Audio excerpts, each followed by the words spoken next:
Love is in the air website. on And within that campus, number are and faculty we're members who are not going to only fill you in colleagues, but are also all the married to details. each other. So we were colleagues for Their trips worthwhile. Up soon, we'll find out if the snow and cold will continue for Valentine's Day tomorrow. And even though we are celebrating Valentine's Day tomorrow, today is dedicated to the ladies. More on the unique holiday that you may not even know about.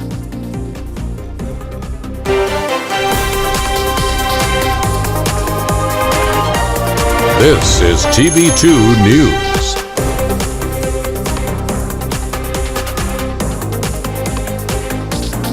Good evening, Kent State, and thank you for choosing TV2. My name is Noah Rowe. And I'm Tyler Schlosser. We start tonight with a look at how Valentine's Day is being celebrated on campus. Our reporter Lex Radde spent the day talking to faculty members who have a special connection. Lex, what can you tell us? That's right, guys. With tomorrow being Valentine's Day, love is in the air here at Kent State. But for some on campus, love has been in the air for quite a while.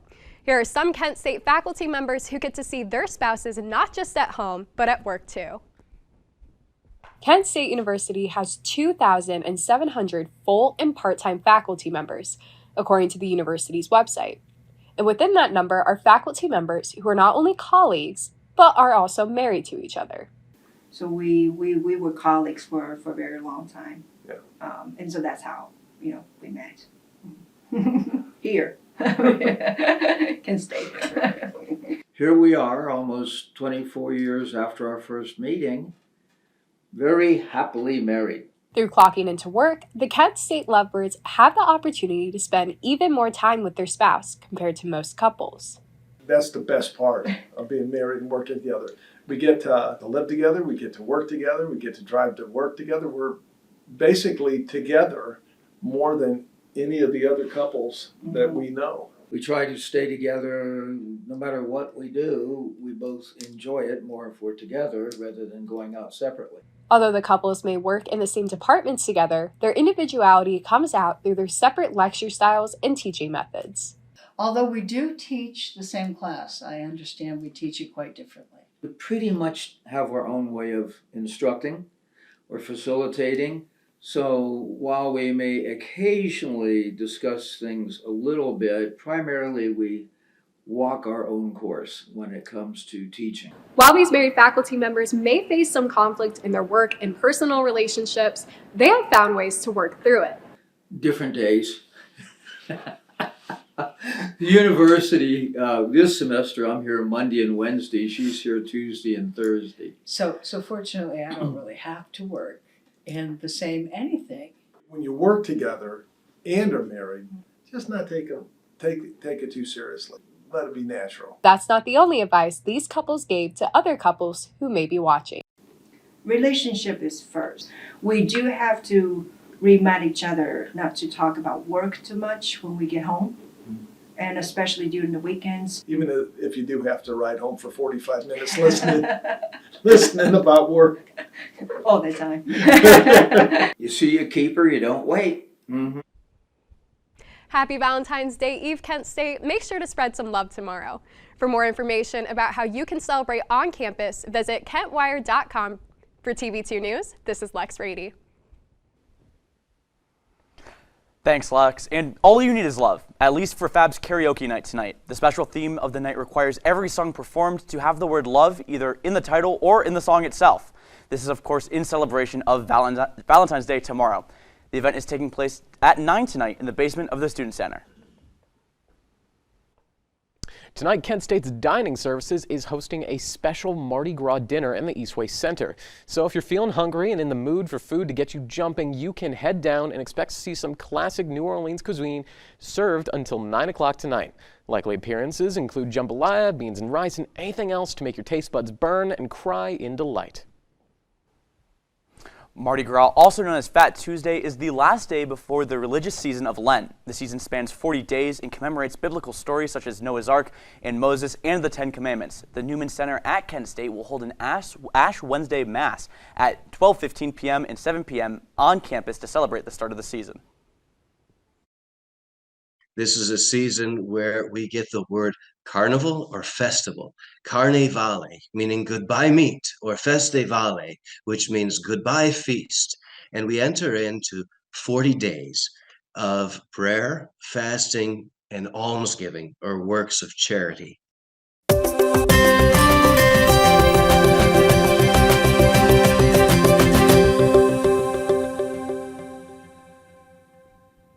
Good evening, everyone. Let's get right into the forecast for Kent this evening. Outside, it is breezy at 35 degrees, feels like 26. Our dew point is right around 26 as well. Winds are a little bit moderate this evening, northwest at 10 miles per hour. Humidity is at 71% and visibility is at 9 miles for this evening.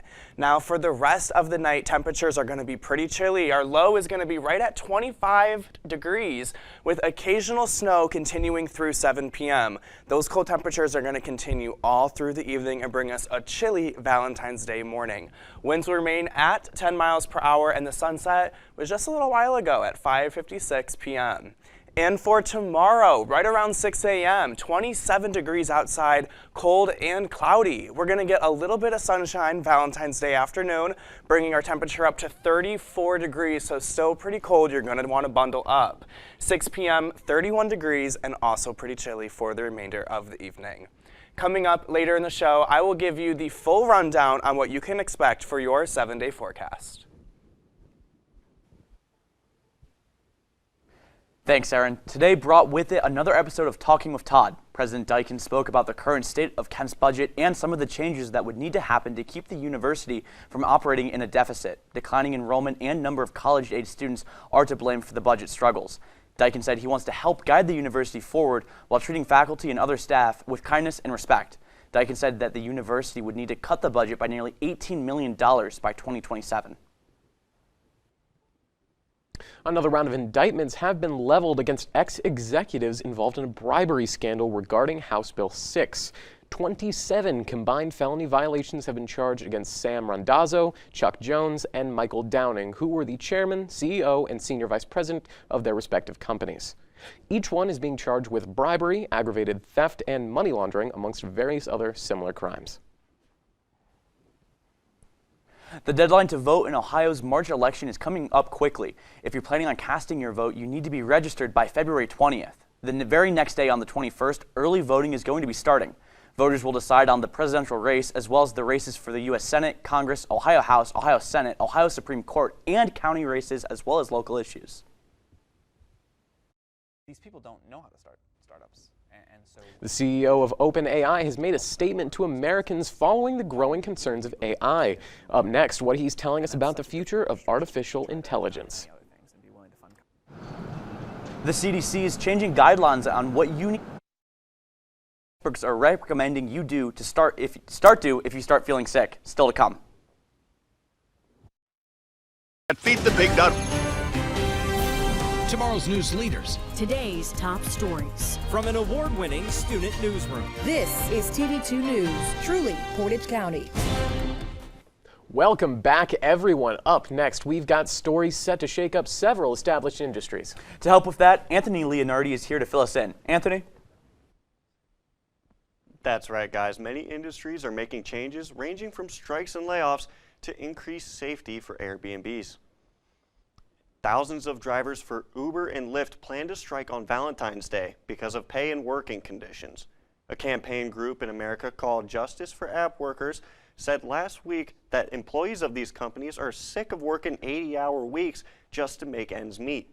The group represents over 130,000 drivers and delivery workers across the East Coast and Midwest, and they all plan on participating in the strike. And Paramount Global is laying off about 800 employees today, which accounts for about 3% of the company's total headcount. CEO Bob Bakish did not specify how many employees are going to be let go, but many sources can confirm at least 800. These cuts are across all divisions of the company, including employees that work on Paramount Plus and cable networks like BET, Comedy Central, and Nickelodeon. Many Americans around the country have questions surrounding new advancements in AI technology. And OpenAI CEO Sam Altman says that they are still in the stage of discussions. He said, quote, "I think we're still at a time where debate is needed and healthy, but at the same point in a few years, I think we have to move towards an action plan with real buy-in around the world," end quote. And an Airbnb in Indianapolis is making safety a priority ahead of the NBA All-Star Weekend. With over 30 properties being rented in the area, Kind Butler is making sure that only people with excellent reviews can book the properties. Yesterday, city and county leaders held a press conference discussing safety and security that would be enforced for All-Star Weekend. And that's all I have for you guys tonight. For more updates, be sure to check out KentWire.com. I've been Anthony Leonardi. Have a great night, Portage County.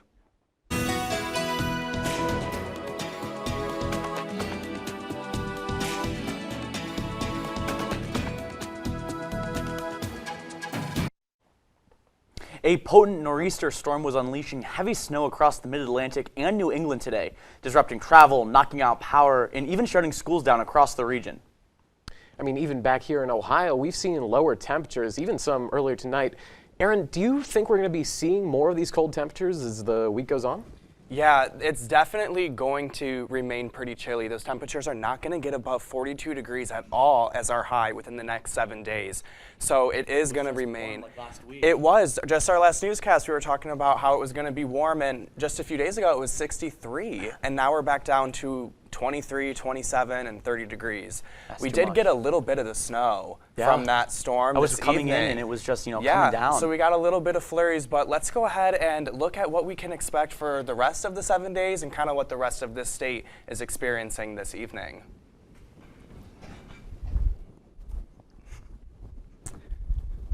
All right, so for the state tonight, up on the bay in Sandusky, 34 degrees with 36 in Cleveland and 34 just a little bit farther north in Ashtabula. Here in Kent, it is 35 degrees with 38 in Youngstown, 38 in Canton, 41 in Worcester, and 40 in Mansfield. Now for the rest of the state and what we can expect coming up in that 7-day forecast.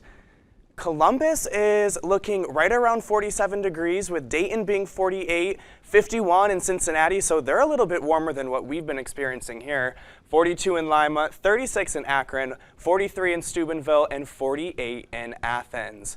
Now for the 7-day forecast. Tonight it was pretty chilly. 27 is our low this evening. Our high was 40. We had a little bit of a rain and snow mix come into our area.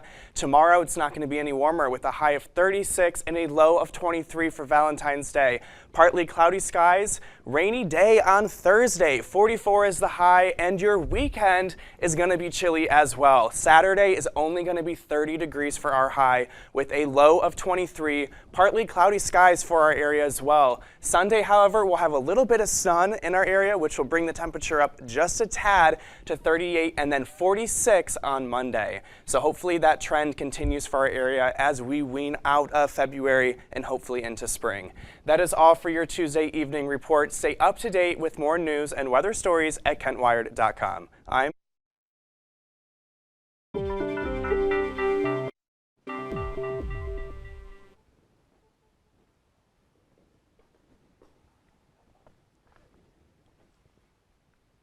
It's a common neurological disorder that affects millions of adults and children in the U.S. Epilepsy causes recurring, unprovoked seizures and can have a significant impact on a person's life. But it's a condition that's not always understood by those not affected in it.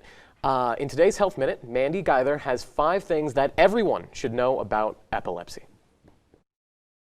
It's a disorder of the brain. Generally, people are diagnosed with epilepsy when they've had 2 or more unprovoked seizures, but not all seizures look alike. The big misconception here is that epilepsy is only convulsive seizures. Dr. Imad Najm, director of the Epilepsy Center at Cleveland Clinic, says the first thing to know about epilepsy is that seizures aren't always associated with muscle jerks or spasms. Other signs could be a staring spell, temporary confusion, stiff muscles, chewing movements with the mouth, or picking movements with the hands. Second, Najm says many times epilepsy can be controlled. Maybe 2/3 of the patients, if the seizures are identified as part of a diagnosis of epilepsy and medical help and appropriate medical help is provided. Third, Najm says anti-seizure medication can help, and the goal is for complete seizure control. Next, he says depression and anxiety are common in those living with epilepsy. Loved ones should watch out for signs. And finally, seizures can be related to genetics or from a brain injury, but the cause is often unknown, and epilepsy needs to be diagnosed and treated. There is a very good chance that these seizures will become under good control and the person will be able to live their life like everyone else. For Health Minute, I'm Mandy Gaither. The U.S. Centers for Disease Control and Prevention is expected to shift its COVID-19 isolation guidance this spring to say that people no longer need to isolate once they've been fever-free for 24 hours and their symptoms are mild or improving. According to the Washington Post, the Post cited 4 unnamed agency officials and said the planned shift was discussed internally last week in a briefing with state and health officials. The CDC said there is no changes to the agency's isolation guidelines to announce at this time. If you or someone you know suffers from asthma, you may want to listen up. As of last month, a popular asthma medication called Flovent was discontinued in favor of a hypothetically cheaper generic version. However, due to certain insurance policies, it may be unavailable or unaffordable for certain patients. If you're currently relying on your last prescription's fill of Flovent, it is highly recommended that you call your insurance to check on potential alternatives.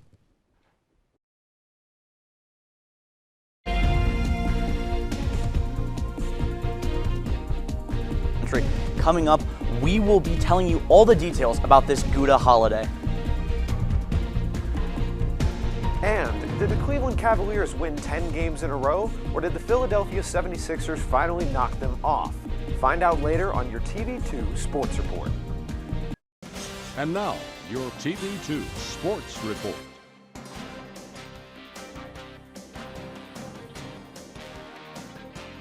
The biggest event in European soccer is back in action, and fan-favorite teams Copenhagen and Manchester City went head-to-head earlier today. It was a decisive match, with Manchester City coming out on top with a score of 3-1. Moving forward, they'll have taken their first step towards the cup. You know, me personally, I think this is Arsenal's year. But That's great. I'm going to cut you off right there. And now we just talked about them, and we need to keep talking about it because it's Man City till I die. All right, baby. It's all I got, and it's all you need. Now, Dom, anything important you want to tell us about soccer as a whole rather than just its best team? Well, fun fact about the Champions League, its season pretty much contains the entire NFL season. But it's convenient because the NFL season just ended with the Super Bowl happening this past weekend.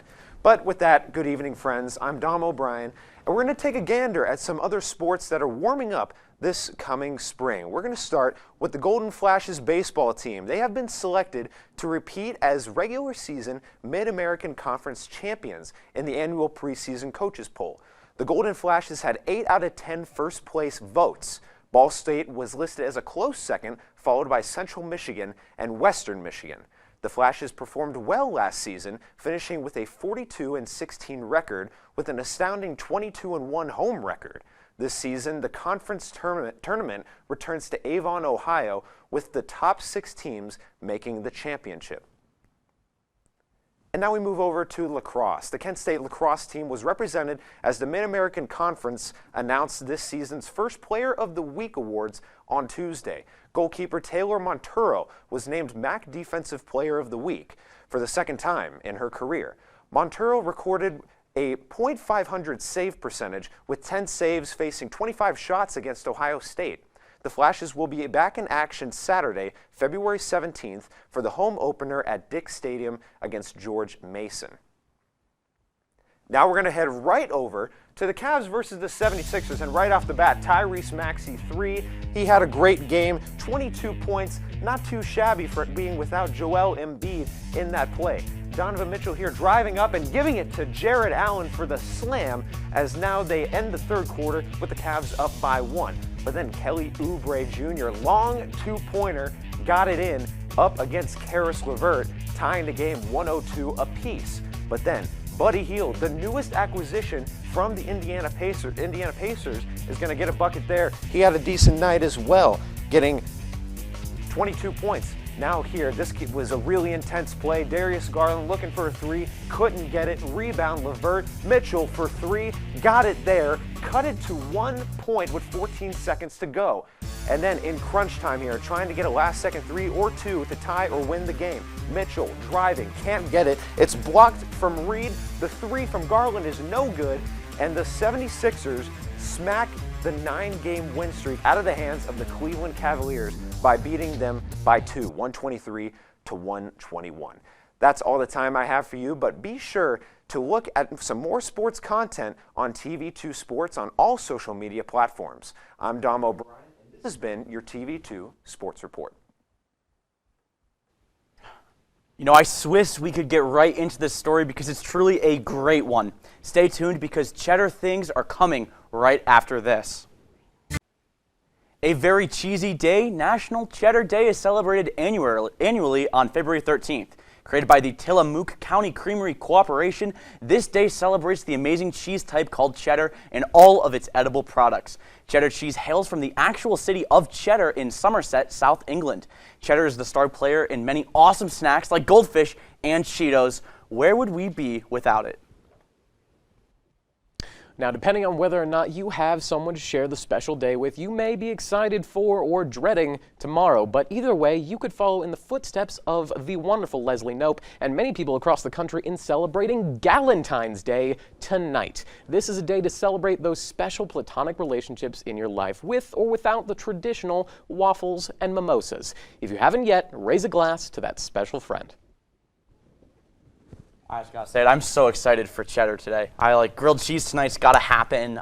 You know, what a day to celebrate cheese. Look, cheese is great and all, and you know what? Valentine's Day is too. I'll give you that, but for reasons I won't disclose, I'm not its biggest fan. I think Galentine's Day is a great alternative. It's just lovely fun that everybody can share it. Are you going to celebrate Galentine's Day? You know what? Maybe I will. Maybe I'll go and get a nice charcuterie board. Okay, fine. Maybe we can talk about Cheese Day. Okay, cheese is great too. I didn't know cheddar came from a place called Cheddar in South England. Like that's crazy. That's all. Insane. Those people there must have a major celebration. But unfortunately, that is all the time we have for tonight. I'm Tyler Schlosser. And I'm Noah Rowe. Have a wonderful night, Portage County.